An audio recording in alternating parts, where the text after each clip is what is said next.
Manor House Storytime. This is the story of Goldilocks and the Three Bears. Once upon a time, there were three bears who lived in a house in the forest. There was a great big father bear, a middle-sized mummy bear, and a little tiny baby bear. One morning, the three bears made a pot of porridge for breakfast. The porridge was too hot to eat, so they poured it into their bowls and went for a walk while it cooled. While they were out, a little girl called Goldilocks came to the house. She looked through the window and saw the porridge left steaming on the table. She knocked on the door, but nobody answered. So she turned the knob and to her surprise the door opened. Goldilocks walked into the house and went straight to the table. She picked up the great big spoon and tasted the porridge in the great big bowl, but it was too hot.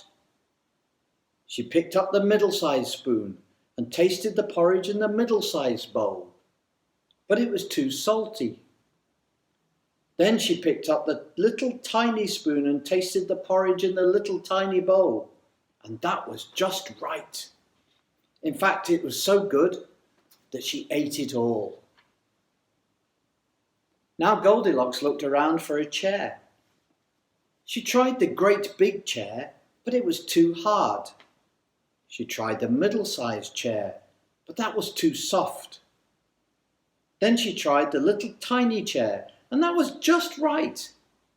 But unfortunately, Goldilocks was too heavy for the little tiny chair, and crash! It broke into pieces and she fell to the floor. And Goldilocks was tired.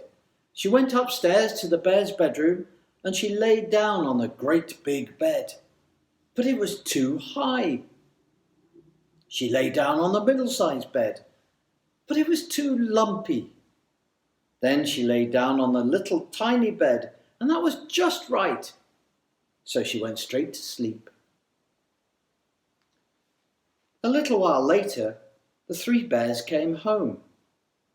The great big bear saw the spoon in his porridge bowl. "Somebody's been eating my porridge," he said in a great deep voice. The middle-sized bear noticed that her porridge had been tasted too. "Somebody's been eating my porridge," she said in her gentle, middle-sized voice. Then the little tiny bear looked at his bowl. "Somebody's been eating my porridge and has eaten it all up," he cried in his high piping voice. The great big bear was about to sit down when he noticed that the cushion on his chair had been moved. "Somebody's been sitting on my chair," he said in his great deep voice. The middle-sized bear saw that the cushion on her chair had been squashed. "Somebody's been sitting on my chair," she said in her gentle, middle-sized voice. Then the little tiny bear looked at his chair and he said, "Somebody's been sitting in my chair and has broken it all to pieces." And he burst into tears. The three bears thought there must be burglars in the house, so they went upstairs to look in the bedroom. The great big bear noticed that the pillow on his bed was out of place.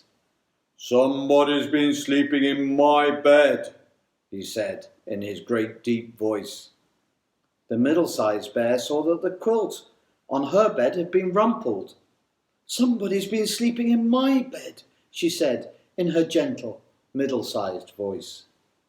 Then the little tiny bear looked at his bed and said, "Somebody's been sleeping in my bed, and she's still there." Goldilocks had slept so soundly that she did not hear the deep rumble of the great big father bear's voice, nor the gentle murmur of the middle-sized mother bear's voice. But the high piping voice of the little tiny baby bear woke her up at once, and she leapt out of bed, jumped straight out of the window and ran home as fast as she could. And the three bears never saw her again.